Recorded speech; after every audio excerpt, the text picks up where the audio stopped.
सबको जयसु, good morning, God bless you, praise the lord. सबसे पहले तो आप लोगों को बहुत बहुत बहुत थैंक यू कि आप लोगों ने मेरे पिछले वीडियो को इतना सारा अप्रिशिएट किया, इतने सारे लोगों ने देखा और बहुत अच्छे अच्छे कमेंट्स मुझे भेजे। तो आप सभी मेरे अपनों को बहुत थैंक यू कि आप यीशु के वचन में मेरे साथ आगे बढ़ने के लिए तैयार हो रहे हो और इस वचन को स्वीकार कर रहे हो। मेरे लिए बहुत बड़ी बात है। जब मैं शुरू कर रही थी तो मैं सोच रही थी कि क्या मेरे अपने लोग इस चीज़ को सुनेंगे कि नहीं सुनेंगे, क्या मेरे को रिप्लाई आएगा, लेकिन आप सभी लोगों ने मुझे बहुत ही अच्छा रिस्पांस दिया। उसके लिए यीशु को बहुत बहुत धन्यवाद और साथ में आप लोगों को भी बहुत धन्यवाद। तो चलिए आज फिर से एक नया टॉपिक लेके मैं आप लोगों के सामने हूँ। जैसा कि मैंने आपसे वादा किया कि मैं हर संडे आपके लिए एक नया टॉपिक लेके आऊँगी। आज का जो हमारा टॉपिक है मैरिज, यानी कि शादी। तो यदि हम शादी अगर शब्द हमारे सामने आता है तो सबसे पहले हमारी नज़र सामने में क्या आता है? तो अगर मैं ऐसा किसी को पूछूँ तो लोग सबसे पहले बोलेंगे मेरे शादी में मेरा गाउन कितना महंगा था, मेरे शादी में इतने सारे डिशेस थे, उसके क्या डेकोरेशंस थे, मेरे शादी में इतना सारा दहेज आया था, और मेरे अगर लड़की सुंदर है तो लड़के का पूरा ध्यान लड़की पे रहेगा, और अगर लड़का सुंदर है तो लड़की का पूरा ध्यान लड़के पे रहेगा। और इस तरीके से हम अपनी शादी को याद करते हैं, सही है ना? अब बाइबल शादी के बारे में एक्चुअली क्या बताती है कि एक्चुअली क्या है मैरिज। तो बाइबल की शुरुआत ही हस्बैंड वाइफ मैरिज से हुई है। हाँ, संसार का सबसे पहला पति पत्नी का जो जोड़ा बना था वो बना था आदम और हेवा का। परमेश्वर ने इसकी शुरुआत की, उन दोनों को पति पत्नी का रूप दिया। मतलब शादी क्या है?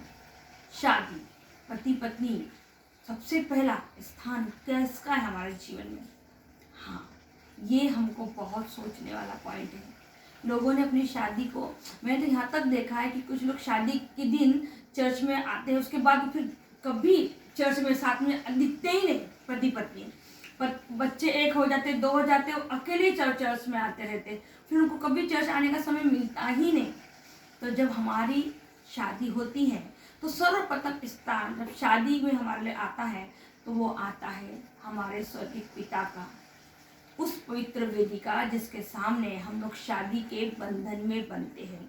शादी सिर्फ लड़का लड़की एक दूसरे करने वाला वादा नहीं, शादी लड़का लड़की दोनों मिलके पवित्र तत्व को वचन देते हैं कि वो क्या करेंगे, एक दूसरे का साथ देंगे। और सबसे पहली बात, सर्वप्रथम स्थान किसको देंगे? पवित्र तत्व को देंगे। आप देखिए रबेका को जब इसहाक के लिए लाया जाता है तो वो दोनों इसके पहले की पति पत्नी की जिंदगी को शुरू करे, वो घुटनों पे आते हैं और पिता से, स्वर्गीय पिता से प्रार्थना करते हैं कि प्रभु हम तेरी स्तुति आराधना करते हैं और तुझे धन्यवाद देते हैं कि तूने हमें एक दूसरे को क्या दिया है? पति पत्नी के रूप में दिया है। और उसके बाद अपने शादीशुदा जिंदगी की शुरुआत करते हैं। और यही काम हमको भी करना है। हमारी शादी में सबसे पहला स्थान परमेश्वर को देना चाहिए। हमारा चर्च सिर्फ एक नाम के लिए, सिर्फ शादी के दिन तक हम उस चर्च में नहीं होना चाहिए। जब तक हमारी शादी पवित्र वेदी के सामने नहीं होती वो शादी शादी नहीं मानी जाती। यीशु इसके बारे में क्या कहते हैं? पति पत्नी के रिश्ते के बारे में नया नियम क्या कहता है? सबसे बड़ी बात तो यीशु कहते हैं कि शादी न करना बहुत अच्छी बात है। क्यों? क्योंकि इंसान शादी करके अपने हाथ से बहुत सारी परेशानियों को मोल लेता है। लेकिन प्रभु कहते हैं यदि आप व्यभिचार में पड़ रहे हो तो आपको शादी करना चाहिए। एक आदम का सिर्फ एक हेवा, और वो दोनों ने मिलके सर्वप्रथम स्थान किसको देना चाहिए? परमेश्वर को देना। आज हमारी शादी इतनी टूटी हुई क्यों है, इतनी खराब क्यों है? सबसे बड़ा कारण उसका यही है कि जिसके सामने हमने शपथ ली थी, जिसको हमने वादा किया था कि हम इस शादी को निभाएंगे, हम दुख में सुख में एक का साथ देंगे, सबसे पहले हम उसी को भूल गए हैं। तो जब हम उसी को भूल गए तो वो हमारी शादी को याद कैसे करेगा? शादी एक बहुत बड़ी जिम्मेदारी है जिसे हम परमेश्वर के बिना सहयोग के इसे हम अच्छे से निभा नहीं सकते। हमारे जीवन में हमारे रिश्ता क्या है? पति पत्नी का रिश्ता एक दूसरे के लिए। क्या हम एक दूसरे की सिर्फ जरूरतें बन गए हैं कि ये हमारे लिए सपना है? जरूरतें ऐसी होती है ना, जैसा हम पत्नी पति के लिए जरूरत होती है, उसके लिए खाना बनाने वाली, कपड़े धोने वाली जरूरत है, वो कभी भी किसी के सामने उसकी इंसल्ट कर देते, ये आपकी जरूरत है। लेकिन अगर एक पति अपनी पत्नी का हर हालत में साथ दे, उसके अच्छे बुरे में उसकी साथ दे, तो ये होता है सपना। सपना कभी मरता नहीं, सपना हमेशा हमारे साथ रहता है। ज़रूरतें कभी ना कभी खत्म हो जाती है, मर जाती है, और वो कभी ना कभी किसी न किसी दूसरे से हम पूरी कर सकते हैं। तो पति पत्नी का रिश्ता जरूरतों के लिए नहीं बनाया गया था, वो सपनों के लिए बनाया गया है। आपकी पत्नी, आपकी शादी आपके लिए क्या है? ज़रूरत है या सपना, या एक मजबूरी कि बस 25 साल 30 साल हमने साथ में बिता दिए सिर्फ बोलने के लिए लोगों को कि भाई हमारी शादी का तो सिल्वर जुबली हो गया है। मैं तो कई घरों में देखी हूँ कि आज भी पत्नियां पतियों में 25 से 30 साल बीत गए, लेकिन आज भी एक दूसरे से बात नहीं करते। वे खाने के टेबल पर आके बैठते और वो एक दूसरे से बस उतना ही, जितनी ज़रूरत है उतना ही हिसाब से उनका साथ रहता है। तो दोस्तों, शादी बहुत ही ब्यूटीफुल रिश्ता है। ये सबसे पहले हमारे पिता ने बनाया है। आदम और हेवा सबसे पहले पति पत्नी का दर्जा है। उसने इस संसार की शुरुआत ही पति पत्नी के रिश्ते से की। उसने किसी माँ के, बहन के, भाई के रिश्ते से नहीं, पति पत्नी के रिश्ते से शुरू की। मैं ये नहीं बोल रही कि बाकी रिश्तों का महत्व नहीं है, बिल्कुल है, लेकिन पति पत्नी का एक ऐसा विषय है जिसमें पुराने नियम में लो या नए, उसमें विशेष इसके बारे में उल्लेख किया गया। और बाइबल में अगर जब किसी चीज़ का उल्लेख किया गया मतलब उसका कितना महत्व है, क्योंकि हम शब्दों के ही जीवन में आगे जाते हैं। पति पत्नी का रिश्ता हमारे लिए क्या है? सबसे पहली बात है, हमारे लिए कमिटमेंट है परमेश्वर के सामने। बहुत से लोग कहते हैं कि मेरी शादी में ज़्यादा लोग नहीं थे करके मैं हर साल अपनी शादी की सालगिरह बहुत धूमधाम से मनाती हूँ। मैं बहुत धन्यवाद देती हूँ परमेश्वर को कि मेरी शादी में ज़्यादा लोग नहीं थे। क्यों? क्योंकि वहाँ पवित्र तत्व थे। मेरे फादर के मुंह से निकलने वाली एक एक बात आज भी मेरे कान में है। अगर मैं आप लोगों को ये पूछूं कि आपकी शादी में कौन सा पाठ पढ़ा गया होगा, कौन से फादर ने आपकी शादी लगे से बिताया था? हमारे शादी में 5 फादर थे, 4 फादर थे, आप बताएंगे, 6 पास्टर लोग थे, बताएंगे, लेकिन कौन सा वचन आपकी शादी में पढ़ा गया अगर मैं पूछूंगी तो आपको नहीं मालूम। फादर ने उस शादी के दिन आपको कौन सा प्रचार किया, कौन सा प्रवचन किया, आपको नहीं पता। यही हमारी सबसे बड़ी दुखित बात है। सबसे अच्छी रीति रिवाज से शादी होती है हमारे क्रिश्चियन लोगों की। हम पवित्र तत्व के सामने, पवित्र वेदी के सामने, उस मेमने के सामने एक दूसरे को वचन देते हैं कि हम क्या करेंगे, इस रिश्ते का मान रखेंगे। लेकिन आज सबसे ज्यादा बिगड़ी हुई शादी हमारी है। एक जरूरत बन के रहेगी सिर्फ शादी हमारी, क्योंकि लोग दुनिया करने करके हम भी कर रहे हैं, लोग दुनिया बच्चे पैदा करने करके हम भी कर रहे हैं। हमारा सपना नहीं है वो सपना। अगर आपका शादी आपका सपना है तो आप क्या करोगे? उस सपने को संभालोगे, उसकी रिस्पेक्ट करोगे, उसे मान सम्मान दोगे। क्या कहता है यीशु शादी के बारे में? पति को क्या हुक्म दिया है कि अपनी पत्नी को कमजोर जान के उसकी इज्जत कर, उसकी रिस्पेक्ट कर, उसकी देखभाल कर। क्या वाकई में हम ऐसा कर रहे हैं? हमारी पत्नियों को रिस्पेक्ट हमारे घर में मिल रही है? हम माता मरियम की तो मूर्ति को बहुत सजाते संवारते अच्छे से है, लेकिन जो हमारे घरों में स्त्री का रूप है, क्या उसकी उतनी इज्जत हम दे रहे हैं? उसको उतना मान सम्मान हम कर रहे हैं? तो दोस्तों, ये बहुत ही अच्छा समय है जब हम अपनी शादी को ईश्वरीय नज़र से देखें, ना कि सांसारिक नज़र से। सांसारिक नज़र से मेरे पति ने मेरे को क्या तोहफा मिल जाए, तेरे पति ने देखो, ये सोचना नहीं है, ये नहीं है, खूबसूरती नहीं। मैं एज ए नर्स हूँ और मैं एज ए नर्स आपको बताती हूँ शादी शुदा जिंदगी की सबसे बड़ी ब्यूटी क्या होती है। आप एक मेरे से डिमांड नहीं करते, आपका प्यार में कोई डिमांड नहीं होता।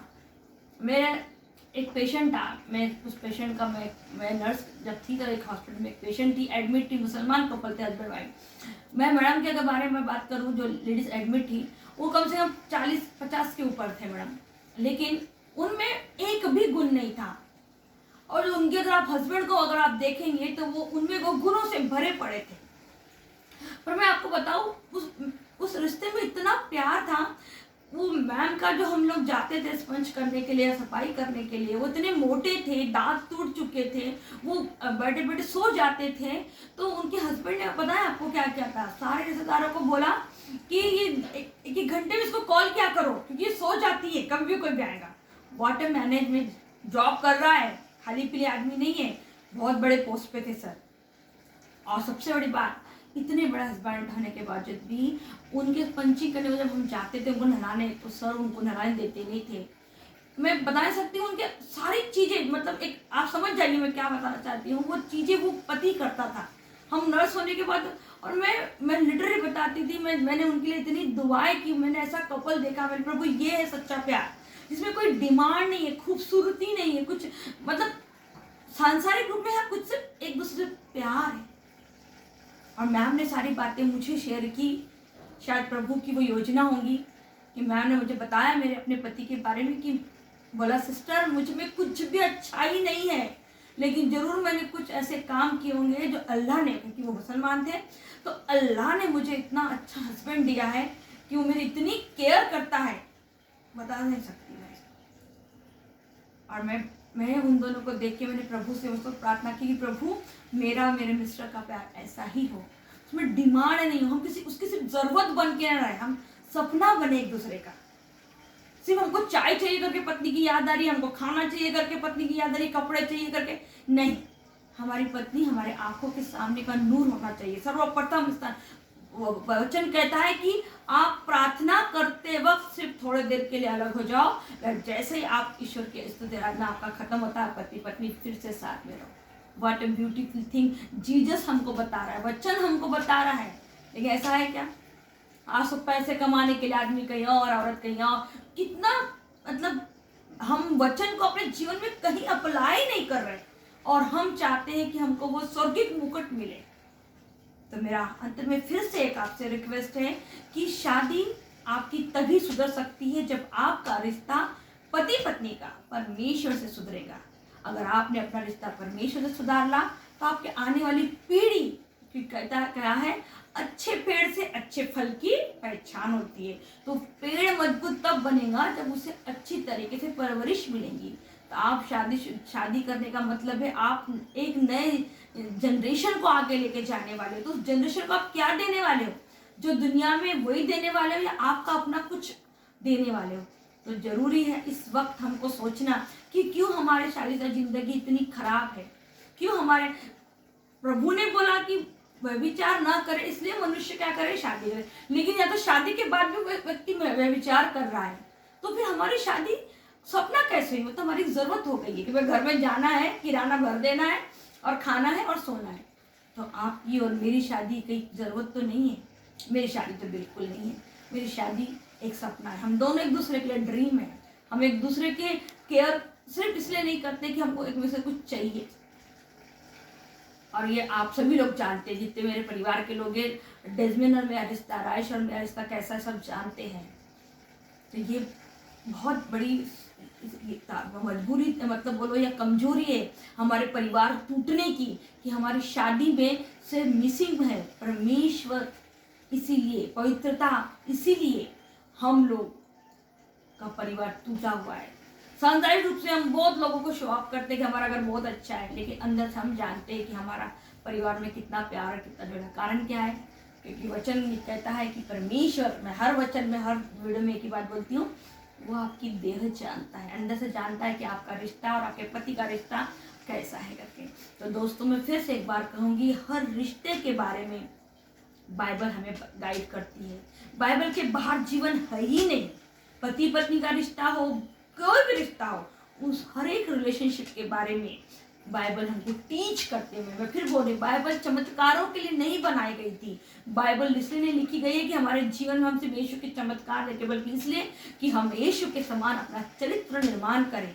बाइबल हमारा चरित्र निर्माण करती है, हमारे पुरुषों का, हमारे स्त्रियों का। बाइबल कभी भी हमें पाप करने के लिए बार बार ये नहीं करती। आप एक ही बार पाप में पड़ोगे, बार बार पाप नहीं कर सकते। और सबसे बड़ा शुरुआत होता है, जो जीवन का जो शुरुआत टर्निंग पॉइंट है, वो है मैरिज।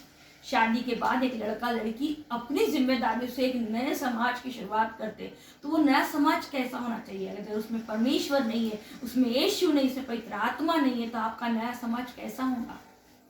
तो बाइबल हमें शादी के बारे में जो बताती है वो हमारे जीवन में होना बहुत जरूरी है। तो मैं फिर से कहूँगी एक बार, अपने परिवार को बाइबल स्टडी के बारे में बताइए। आप यीशु के बारे में तब तक जान नहीं सकते जब तक आप यीशु के साथ समय नहीं बिताएंगे। प्रेरित लोग क्यों यीशु के लिए मरने को तैयार हो गए? इसलिए क्योंकि उन्होंने पूरे जीवन के 3.5 साल यीशु के साथ बिताया। उसके एक एक चीजों से जान गए कि वो क्या है करके, और इसलिए अब उन्होंने अपना पूरा परिवार छोड़ दिया यीशु के नाम पर। हमने क्या किया? परिवार के लिए यीशु को छोड़ दिया। ये गलत है।